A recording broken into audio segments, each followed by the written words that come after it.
Pag-usapan po natin itong implikasyon at naging dahilan kung bakit natsugi, natanggal, na-dismiss bilang Chief Prosecutor ng International Criminal Court o ng ICC itong pakialamero at hambog na si Kamer Khan. Bakit ko naman nasabi na pakialamero at hambog itong si Kamer Khan na Chief Prosecutor ng ICC? Sapagkat ito po ang naging kapartner nila Trillanes at ng grupo nila, pati ng mga operatiba ng CPP, NPA, NDF, kagaya ng mga taga-NUPL, National Union of Patakas Lawyers, para po isagawa ang bogus, illegal at maanomalya na case build-up at investigasyon laban kay Pangulong Rodrigo Duterte.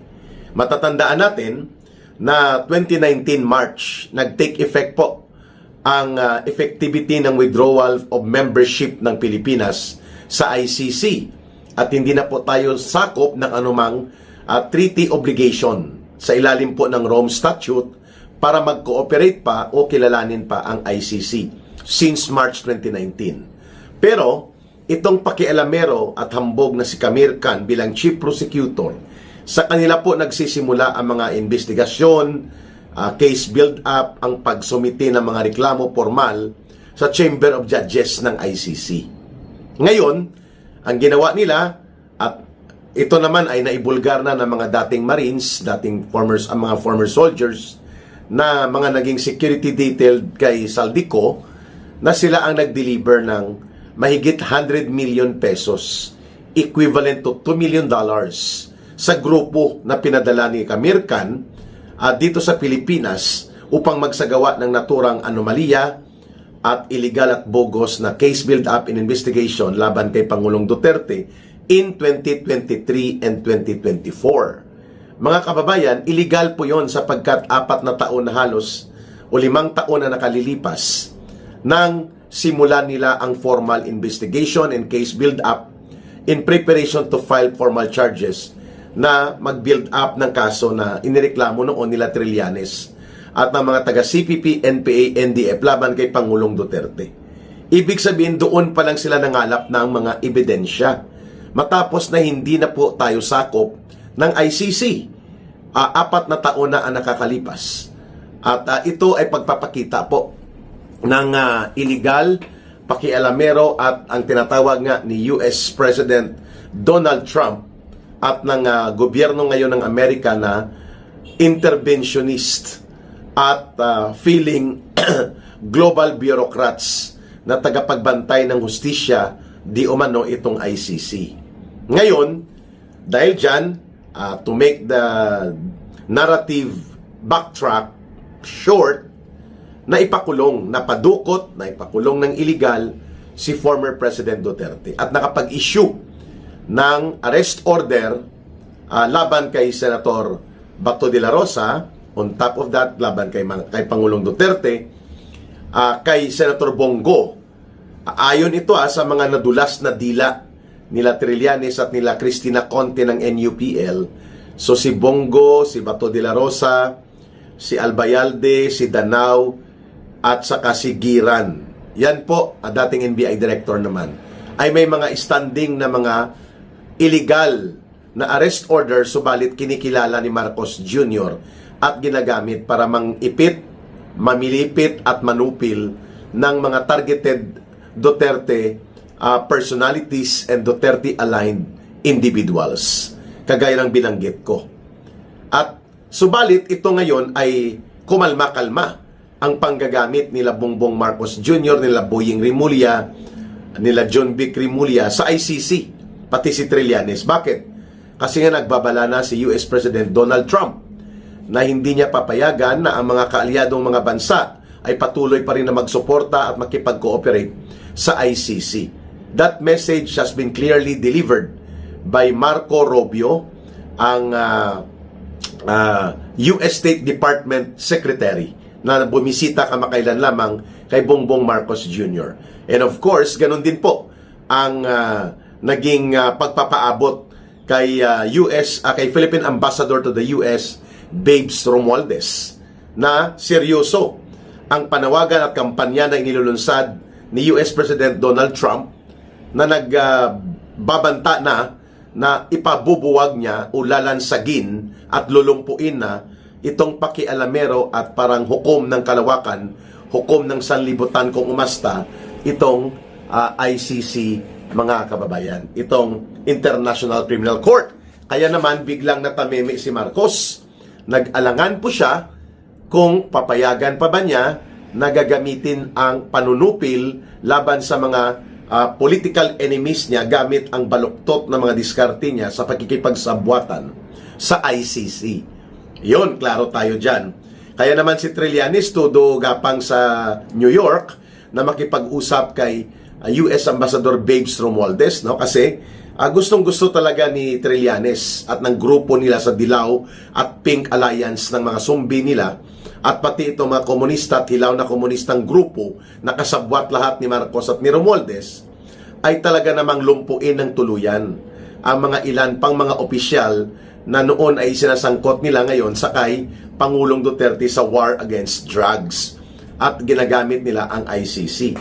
By the way, ang ICC, wala po itong karapatan na jurisdiksyon sa mga bansa na hindi nasakop ng tratado nila at lalo pa kung umiiral ang tinatawag na judicial and legal system sa naturang mga bansa. Sa atin po lahat ng regional trial courts, lahat ng municipal and city courts, lahat ng court, pati sa Korte Suprema, umiiral. Pwedeng magsampa ng kaso. Pwede nagpapakulong nga si Marcos, di ba? Gamit ang Sandigan Bayan at Ombudsman sa mga kalaban niya sa politika, gamit ang frame-up charges. So, ba't hindi ninyo gawin yan dito? Na magsampa kayo ng kaso sa sinasabi ninyong crimes against humanity na ginawa nila Pangulong Duterte. Bakit kailangang dukutin, ipadukot, ipatapon, at iligal na mapapakulong si Pangulong Duterte? Dahil hindi naman po yun ang agenda nila, yung katarungan na sinasabi. Para sa di umano mga naging biktima o nasalanta at tinamaan ng war against drugs. Ang pinaka-agenda ni Marcos ay para po matanggal physically, mawala si Pangulong Duterte at ang mga kaalyado nito upang hindi sila makapagbigay ng mas malakas pang impluensya o suporta at mga inspirasyon sa mga namumuo na mga pagkilos at paglakas ng democratic opposition laban po sa katiwalian at pandarambong at kurakot na gobyerno ni Marcos Jr. That's why ni-remove, tinanggal talaga si Pangulong Rodrigo Duterte. Ngayon, itong ginawa ni Karim Khan, babalikan natin, may nagreklamo sa kanya na isang legal staff sa kanyang office, no? Sa isang project ng United Nations, bago pa siya mailagay dito sa ICC bilang chief prosecutor. At ang sinasabi ng naturang abogada at complainant na siya ay minolestya, no? O sexually assaulted by Karim Khan. At ito ay naimbestigahan.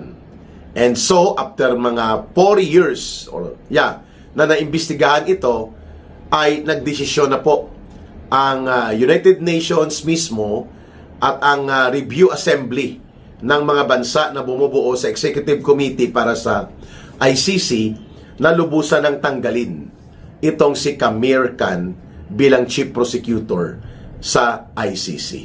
Ang tawag po dyan, karmic justice. Hustisya dahil na karma.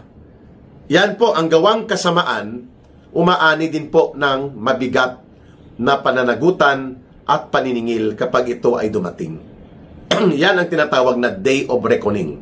Ngayon, wala na sa ICC itong si Karim Khan at posible pa itong matatanggalan ng lisensya sa pagpraktis bilang abogado sa Great Britain o sa United Kingdom at sa iba pang bahagi ng mundo dahil under review na rin ang kanyang lisensya sa pagkaabogado. Lalo na doon sa Great Britain at sa London, mga kababayan. At ay tinuturo ng kampo ni Karim Khan na ang pagkakatanggal sa kanya sa ICC ay kagagawan daw ng Amerika at ng Israel dahil nagpalabas siya, tinulak niya ang pagpapaaresto di umano kay Israeli Prime Minister Benjamin Netanyahu at sa kanyang Defense Minister or Defense Secretary At ito, sabi niya, ay laro ng politika ng mga makapangyarihang bansang magkakaalyado like Israel and America. Well, for whatever reason he may have, that may be true, pero hindi rin po yan nababaliwala ang katotohanan na siya ay napakita ang katotohanan ng reklamo, may pananagutan siya sa sexual offense na kanyang ginawa laban dito sa isang legal staff nila nung siya pa ang namumuno ng isang legal project ng United Nations. Ayun. So, nakuha niya ang party niya. And we hope na ang defense team ni Pangulong Duterte sa ICC ay ma-bring up po itong involvement ni Kamir Khan sa usapin ng bribery and pangungurakot, lalo na mayroong direct testimony po na inilalabas ang 18 former soldiers na ito na sila ang nag-deliver ng limpak-limpak na pera na mahigit kumulang $2 million US, ang equivalent to more than 100 million pesos na isinuhol bilang incentive sa mga dumating na mga tauhan ni Kamir Khan. At dapat maimbestigahan na rin ng ICC yang ganyang aspeto ng pagkakasangkot ng ilang mga prosecutors at posible mga judges na contact ni Kamir Khan dyan sa Chamber of Judges ng ICC. And of course, itong pag-aasta ni Trillanes na parang siya ang sheriff at warrant officer dahil sa kanyang connection at pagkakasangkot dito sa grupo nila Kamir Khan. At ganon din po itong pangingialam ng CPP, NPA, NDF, yung kanilang National Union of Patakas Lawyers. Ayan. So, malinaw mga kababayan na kapag talagang maningil ang karma, walang pinipiling pagkakataon, darating at darating ito. At kung maimbestigahan po itong involvement nila Kamir Khan, nila Trillanes, at ng grupo nila sa posibilidad ng pag-iral ng tinatawag na bribery. At ang bribery na ito hindi ordinaryo lang, kundi ito ay ginawa para pakialaman ang soberanya ng Pilipinas at pagtaksilan ang ating sariling mamamayan, lalo na sa pagkatao ni Pangulong Rodrigo Duterte nang siya po ay sa pilit lang ipinadukot at ipinatapon at ngayon ay illegal na nakakulong sa detention facility ng ICC sa Netherlands. It will also open up other issues kung bakit itinuloy pa ang bogus, questionable, maanomalya na uri ng case build-up in investigation para mangalap ng ebidensya laban kay Pangulong Duterte, bagamat hindi na po nila tayo nasasakupan. Pa kahit sabihin pa na may residual effect ang mga krimen na ina-allege nila kay Pangulong Duterte at sa mga tauhan nito noon at mga opisyal, dahil nangyari daw ito ng bahagi pa ang Pilipinas sa ICC, just the same. The ICC is not the principal court. Granting na mayroon silang residual effect of cases na hinahawakan, pero buhay po ang korte sa Pilipinas. Buhay ang judicial system. Buhay ang legal system sa Pilipinas na hindi nila kailangan tapakan, hindi nila kailangan yurakan at upang itulak ang kanilang pangingialam. That's another question. That means pwedeng ibalik, i-remand ng ICC, Chamber of Judges, ang kaso ni Pangulong Duterte balik sa Pilipinas. At ibabalik dito dapat si Pangulong Duterte. At kung kailangan siyang sampahan ng kaso sa Pilipinas at dito lilitisin, pwede pong gawin ng ICC yan. In the light ng ganitong uri ng iskandalo ng kasamaan sa mga kondukta ng gawain ng naging chief prosecutor ng ICC na si Kamir Khan patungkol sa mga kaso involving kay former President Rodrigo Duterte. At pangatlo na punto dyan, yung pagkakasangkot ni Kamir Khan at ng kanyang mga grupo sa mga political operation and demolition job na pinapakontrata ni Bongbong Marcos Jr. at ng gobyerno niya para gamitin ng ICC as a political persecutor element or instrument against the political opposition, the way ang kondukta nila laban kay Pangulong Duterte na ginawa nila.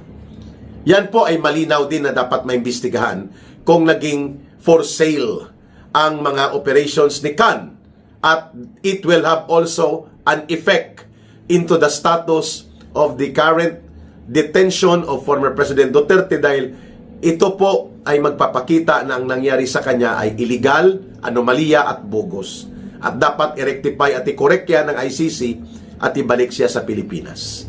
These are solid and real grounds of question, lalo na kung ipatestify ang mga former Marines na nakita nila sila mismo, ang personal na nag-deliver ng mga naturang bribery amount and money of amounting to $2 million at least sa mga tauhan ni Khmer Khan, and so therefore everything that they did in the so-called investigation and collection of alleged mga ebidensya kay Pangulong Duterte ay illegal at bogus. Well, abangan natin kung saan pa hahantong at saan pa po idudulot ng implikasyon nitong pagkakatanggal na ngayon ng ICC Chief Prosecutor na si Khmer Khan. Maraming salamat sa inyong panonood at pagsubaybay kay Ka Eric at sa ating live stream na unti-unti ko na pong sinusubukang maibalik.